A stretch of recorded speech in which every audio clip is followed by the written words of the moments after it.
service in the house. Bucket hat. It's bucket hat time. TC, you're undefeated, man. You're undefeated. Hello and welcome to another edition of the TC and Company podcast. Tom Karen with you here as we get ready for a holiday weekend, 4th of July. Coming your way on Tuesday, Red Sox will open up a homestand with an afternoon game on the 4th. That'll be fun. The Texas Rangers coming to town, but there's work to do before that. A little 3-game road trip north of the border where it's another holiday weekend. It is Canada Day, the Canadian Independence Day. That's coming on Saturday, July 1st. So the Red Sox are in Toronto for the weekend to face the Blue Jays. It all begins Friday night with Big Maple, James Paxton on the mound for the Red Sox against Jose Berrios. Paxton, the only Canadian-born pitcher to ever throw a no-hitter in Canada. He did it when he was with the Mariners, and he threw that no-hitter against the Blue Jays up at Rogers Center. Going to be huge holiday crowds this weekend up there as the Red Sox try to snap their longest losing streak of the season. Swept by the Marlins. A sloppy few games, although it ended with an exciting early game, 6 o'clock game, 1 hour early. And well, Brian Bayo didn't give up a hit until about 8 o'clock. He had a no-hitter going into the 8th inning, but there was no offensive support. It was 0-0 into the 8th inning. He gave up a couple of hits, came out of the game, runs scored. Red Sox lose 2-0. 5th time this season they've been shut out, and the Red Sox have yet to shut out an opponent. So that tells you a little bit right there. With the 5-game losing streak, Red Sox now 2 games under 500. They take on a Blue Jays team at 45-37, but the Red Sox swept the Blue Jays at Fenway Park back in early May, the only time they've met one another. Red Sox scored 32 runs on 58 hits over 4 games. So looking to get going. They already have more wins this season than they did in all of last season when they lost 16 of 19 games. So the Red Sox and Blue Jays rolling at Rogers Center. And when you talk about the Blue Jays, you talk about Canada Day, you talk about Canada in general, no one better to tell us what's going on north of the border than the former NESN legend, the host and sideline reporter, who is now a legend on her network in Canada. We welcome to the TC and Company podcast, the one, the only, Hazel May. Well, it is Canada Day weekend, and the Red Sox are in Toronto. And James Paxton is pitching on the mound tonight. Could there be a better time to have Hazel May on the TC and Company podcast? The answer is no. There could not. She represents an entire nation every time these two teams play. Hazel, how are you? Hi, TC. You know, I always love getting your texts to come on. So thank you so much. Thank you. It keeps me relevant in New England. So that's good. That is not a problem. Good. You are always relevant.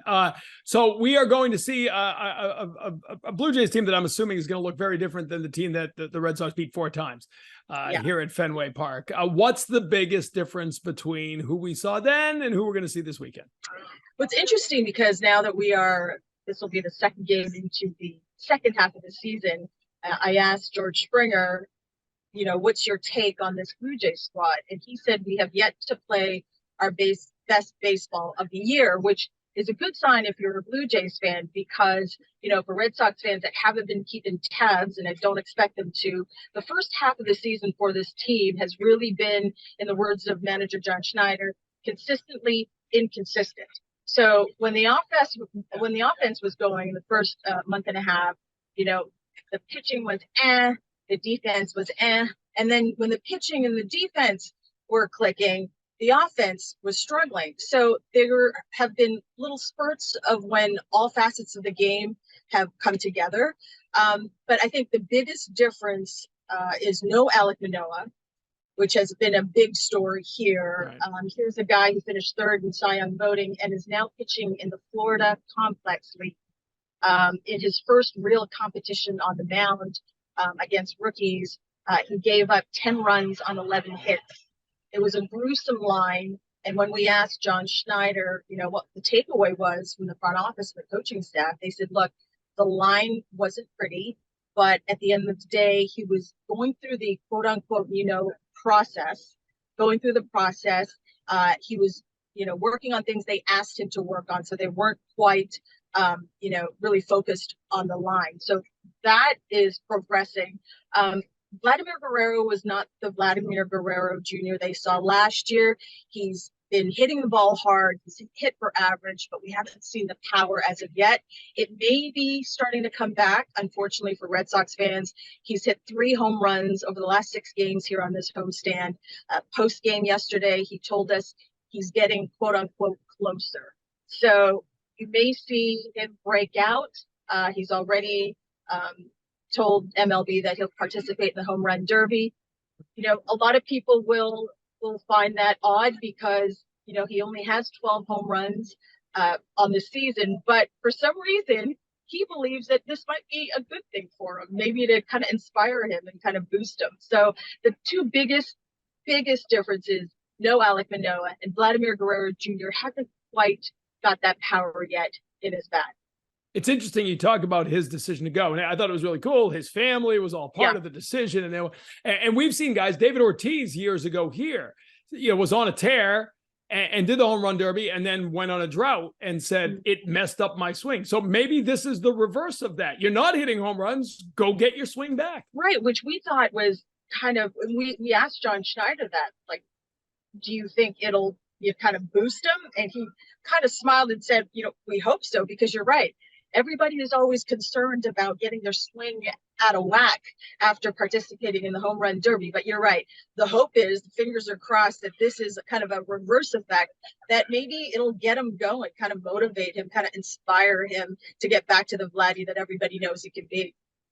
You mentioned the Alec Manoah, and that's not just a big Toronto story. That's a big story throughout baseball, right? Watching what has happened to him, and to the point now where, and you're close to it, I'm not, but where you think, you would assume, like, this is, you're worried about his psychological, where he is, you know, psychologically, right? So how has he been handling it? What have you heard? What's the organization saying about where he's at mentally? Well, just to take you back to spring training, you know, when he was given the opening day start, he was, you know, on top of the world, so much confidence. And then when he started struggling, he told me, as he looks back now at the winter, he said he didn't really work as the way he should have. Maybe his conditioning could have been better. Coming off a huge career year for him, he, you know, kind of got away from what he should have been doing with his throwing program, his conditioning. He had a lot of things on the side going on, a lot of, you know, camera crews around him, MLB doing features, we were doing features. He was kind of caught up in all that. He was doing weekly hits for MLB Central on MLB Network. So, you know, looking back, he said to me, you know, maybe I could have gone about my off season better. It wasn't exactly the way he had it mapped out in years past. So that could be. And the biggest thing for Alec, according to John Schneider, who has been texting him and keeping tabs with him, John said he's been in a good frame of mind. But the biggest thing for him is he feels like he let his team down. And for someone like Alec to say that holds, you know, a lot of water, because he's always prided himself in being the guy, you know, to lead this rotation, to lead this team to where they want to be. And now he's in the Florida Complex League. I mean, he's not even in AAA. He's in the Florida Complex League. And from a guy who is all about, you know, conviction on the mound, you know, the fiery, you know, you can't beat me kind of attitude. And you've got to wonder whether this has really kind of humbled him and brought him down to earth. But by all accounts from John Schneider, he is trying to be optimistic, staying encouraged. There is no timetable. We asked John, listen, can we expect him back after the All-Star break? He said there's no timetable. He kept saying there's no timetable. And then finally I asked John, Ross Atkins, I said, should we expect him by the end of the regular season? And he said, absolutely. But they really are being cautious with him. They just want him to try and kind of regain that form that made him what he was last year. Without the pressure, right? They did try to peel away all the pressure. Absolutely. And the spotlight and, you know, the cameras and the media attention. Not to say that it got to his head, but listen, he had a lot going on off the field after a career year. And I think they're looking for Alec to kind of get back to the basics and kind of be the guy who first came onto the scene, and that's what they're hoping they'll get again with this little stint down at the Florida Complex League. All right, the popularity portion of the All-Star game team naming is over, right? The voting fans. And Bo Bichette not being named to the All-Star team is one of the great outrages, I think, in baseball. And again, he's got a whole country voting for him. I don't know how it doesn't happen, but besides that, right? I mean, that's amazing. A few weeks ago, people were actually complaining about that. Like, it's unfair that Bichette has a whole country voting for him. Well, but where was your country, Hazel? I know.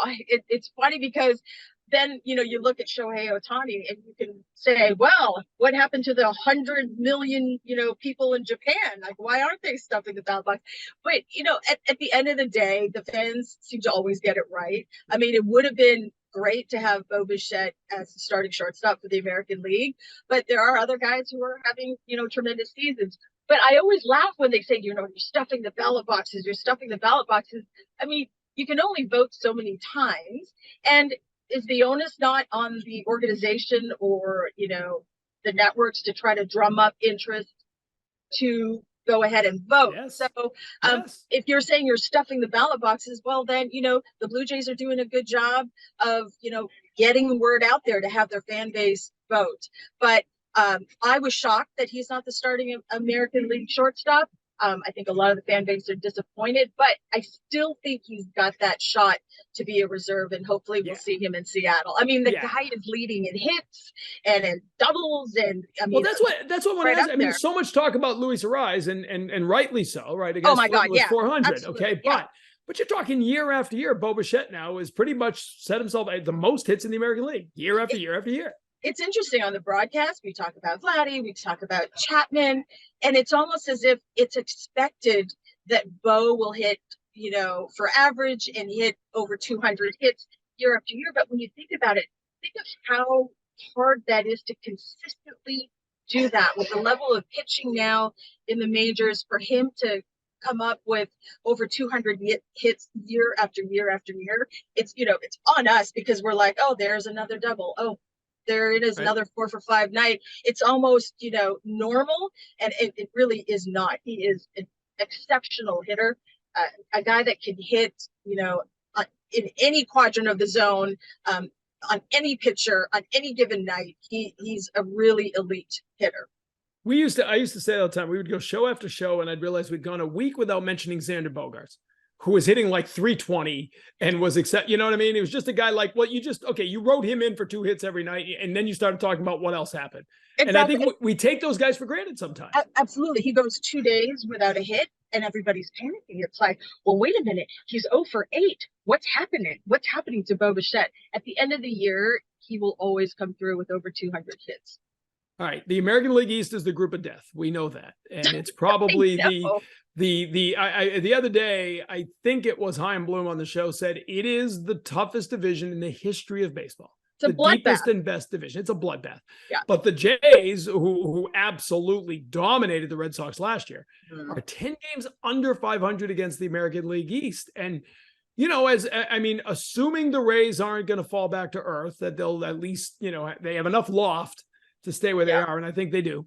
It's going to be a battle here for the wild card spots, right? And those head-to-head meetings take on significance because that's the tiebreaker. You don't get to play a one-game battle. So they're going to have to, the Jays are going to start winning games against the American League East, right? They have to. And it's interesting because, you would think they would do better because they know these guys inside out. They know how to scout them. They know how to game plan them. But it really is mind-boggling. And because of the balanced schedule, as you know, TC, you don't get the opportunities to gain ground or to widen the gap on your AL East opponent. So to say that this weekend, with all the Canada Day hoopla and everything that surrounds it, the Jays have to take 2 of 3, if not sweep these guys, if they can. Obviously, you never know. You got to battle it out on the field, not in the score box or the pregame notes. But when you've got an opportunity to gain ground, you have to take it. Which is why when they got swept here by the Orioles earlier this season, it was such a, such a tough loss that people are thinking, well, it's just early, it's early. But with the balanced schedule, when are you going to see these guys again? When are you going to get that opportunity to gain some ground? So to say that this is a big weekend, it to me is an understatement. The Red Sox just happy they're not in the National League. Red Sox are 2-13 at home against the National League. That's shocking to me. Isn't that crazy? That's because, I mean, swept by Fenway, Pittsburgh, swept by St. Louis. You lose 2 out of 3 to Colorado. The Marlins are a really good team. They just lost 2 out of 3 to Marlins. That's a really good team. Who was the other one? Cincinnati, who's good now, but they weren't that good when they were here. Dela Cruz wasn't there yet. It's crazy, isn't it? It's one of these things where I'm a fan of the balanced schedule because, we get to see other teams stars. But when you think about competition, when you are facing guys that on paper you should beat, you really need to take advantage of that. It's almost as if with those types of teams, you've got to kind of hoard all your wins because when you face the Red Sox and the Rays and the Yankees and the Orioles, it's not always going to be easy. And, you kind of have to build your little slush fund of games before you face the Red Sox, Yankees, O's, and Rays. So I'm really excited to see these guys. And it's weird that this is your first trip to the Rogers Center, and we are in July. Yeah. We didn't see the Yankees till like 3 weeks ago at all. Oh, you're kidding. Really? Yeah, it was back-to-back weekend. And the Sox won 5 out of 6 against the Yankees. It's like it's the weirdest season. That's but impressive. I want to ask a couple things. Berrios tonight, me, that's, if I'm a GM, that's the blueprint, right? You get a guy who helped you in season, you sign him and lock him up, and he does what he does. And he's really, what's he doing right now? He's so good right now. What's he doing? Well, it's interesting because last year, the Jose Berrios that we saw last year, everybody was kind of like, oh my gosh, who is this guy? This guy isn't what we had hoped he would be when they traded him over for the Twins. And he took it to heart. So Berrios actually started his throwing program a month ahead of schedule. Instead of going home to Puerto Rico, he stayed the majority of the winter close by to the player development complex in Florida, only going back to Puerto Rico to spend the holidays because he was so disappointed and was so kind of baffled as to why he had such a terrible season in 2022. And then we go into spring training. He leaves for the WBC and he gets absolutely shelled in his only appearance for Team Puerto Rico. And we're all thinking, here we go again. But after, if you take his first couple of starts away, he is, according to John Schneider, a guy that really needs to do 2 things: execute and have conviction in his pitches. He wants to see some confidence because the stuff has always been there. And that's the coaching staff, pitcher coach Pete Walker, John Schneider, the stuff has always been there. Is he confident and convicted enough to throw it in the strike zone, to throw it to where he needs to throw it? I think the changeup is back to the changeup that you saw from him when he was with the Twins.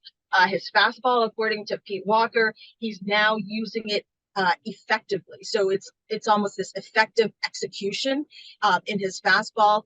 And they love it when he comes off the mound showing emotion. I never really thought about it, TC. It's like they want to see fire from him. He's such a mild-mannered guy off the field, but they want to see conviction in his pitches.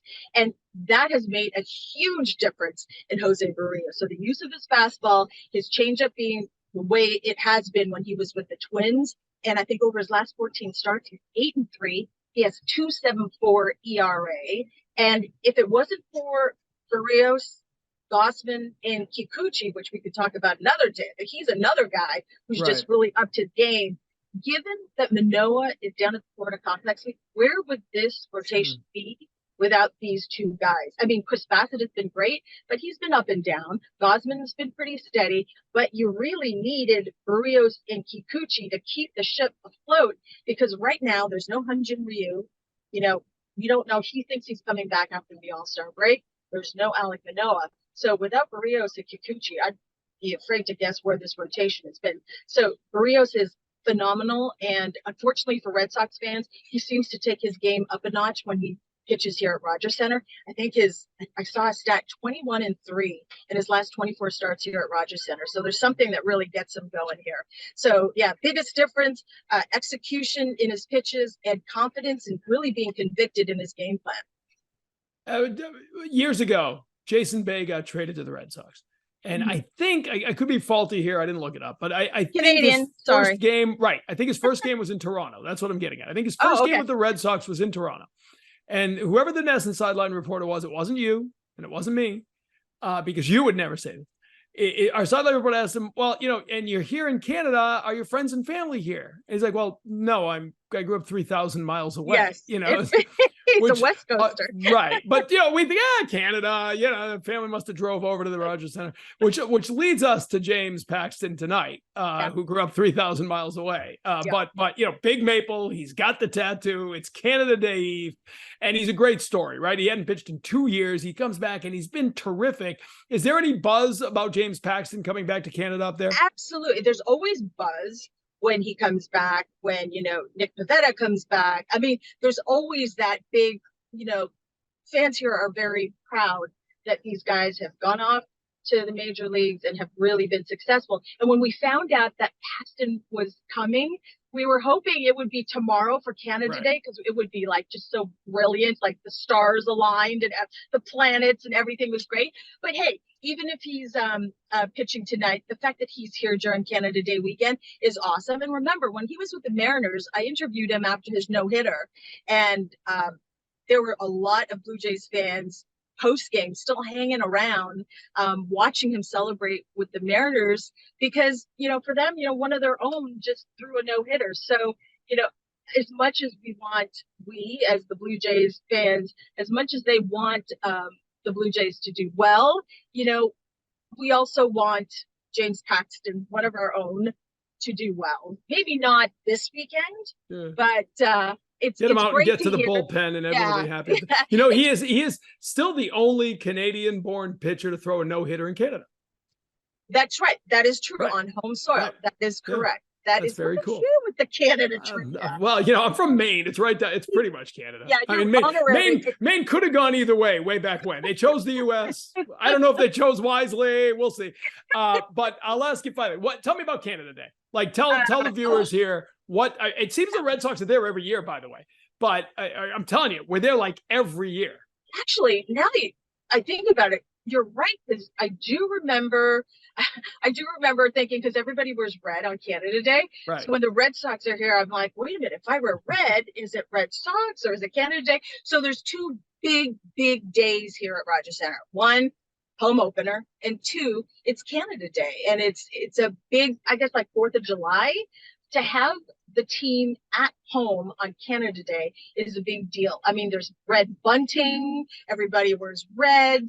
The RCMP come. We have like a big, huge pregame ceremony. It's a big deal. It's, there's the national pride, but it's almost like a rite of passage where on Canada Day, if you happen to be in the city and you're not out in the cottage country, that you bring your family down here, and that's how you spend the holiday, is watching the Blue Jays, watching Canada's only team play here. But you're right. Now that I think about it, the Red Sox are, and I thought it was because they're doing it for me, so I could have the Red Sox. It's all about you. My Canada Day is all about you. We know that here. There's no doubt about that. I just think, and landing on a Saturday at a 3:00 start, like Yonge Street, is going to be dangerous Saturday night. Well, the smoke here with the wildfires, don't blame Canada, even though it is Ontario and Quebec wildfires. But the roof is closed. We are expecting a little bit of sprinkles, so maybe that'll help the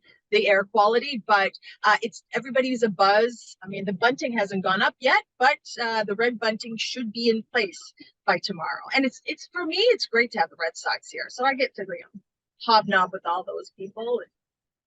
Do my job. Canada Day is all about, Tim Hortons and Hazel May. That's what we always say here in the U.S. It's the two great Canadians honored this weekend. I'll be on the $20 bill next year. Yeah. What's after a toonie? A threenie? Is there a three? No, a $5 bill. My bad. Sorry. I know, but And it's the NHL draft. So it's like the perfect hockey. It's the perfect Canadian weekend. You know, it's all coming together. Our free agency, what do you call it? Programming on our network is really cutting it to our Canada Day festivities. So let's go. Well, the first time when I was sideline reporter, you know, when it was black and white TVs with rabbit ears before you were born, I was the sideline reporter. I went to Canada, you know, I'd been to Canada a lot when I was doing the Bruins. And we went up there for like the first time, and it was July. It was free agent frenzy, whatever they call it. And, yes, it is. Yes. And I turned on you guys now and was trying, you know, I want to see some. I watched for 3 hours. Working out the gym. I never saw a single baseball highlight. It was like, this guy may opt out of this contract, and the Leafs are going to do this, but you know, that's great. But honestly, after July 1st, the country turns their attention to the Blue Jays. So we've got to wait it out 24 hours, and then but you got Big Maple in town, so you'll have some attention this week. I know it'll be great. It'll be nice to see James on the mound after everything he's been through. He's a great story. He was a guest 2 weeks ago on the podcast, so he's a great guy and a great story. And we're just having all Canadians. It's Don Cherry next week. Canadians. I'll have the Prime Minister in a couple weeks. I don't know. Who is the Prime Minister? I don't even know. Who's the Prime Minister? Justin Trudeau. He's been there a while. I know it's Justin Trudeau. All right, Hazel, you got to get to work. Thank you so much for spending time with us. And by the way, tell Bo Bichette, we figured it out that last night on the post-game show, the exchange rate is why he didn't get enough votes. Okay, he would have won, but the exchange rate brings it back down. Okay. Can I use that on the broadcast? Feel free. Absolutely. Okay. Feel free. That's really good. I will. Love you guys. Dad jokes for days. Thanks, Hazel. Oh, it really is such a treat to talk to Hazel May. She's one of the best. I mean, just a great person. Got to know her well when she was working here, but she is so good at her job, so knowledgeable, and does such a great job covering the Blue Jays now. Did a great job with us at Nesson covering the Red Sox. Went to MLB Network, where she was great. Now back home at Rogers Sportsnet, where she, you know, just like I said, does a terrific job covering the team, both on the field and helping you learn, as you just heard, a little bit about what some of those players are going through, good, bad, and everything in between. So we thank Hazel for swinging by and shedding a little light on the Red Sox and Blue Jays as they get going. We thank you for joining us. Hope you have a safe holiday weekend. I guess it's a holiday weekend, even though it's on Tuesday. I think most everybody's going to take Monday off and wrap it around. So we hope you have a lot of fun. Fenway Park on Tuesday afternoon on the 4th of July, followed by the Pops over at the Esplanade. That's going to be a wild day in Boston, as we'll get the Texas Rangers and Oakland A's coming to town. But first, we'll see what happens north of the border. For everyone here in Essen, I'm Tom Karen. Thanks for listening to the TC and Company podcast. Secret Service in the house. Bucket hat. It's bucket hat time.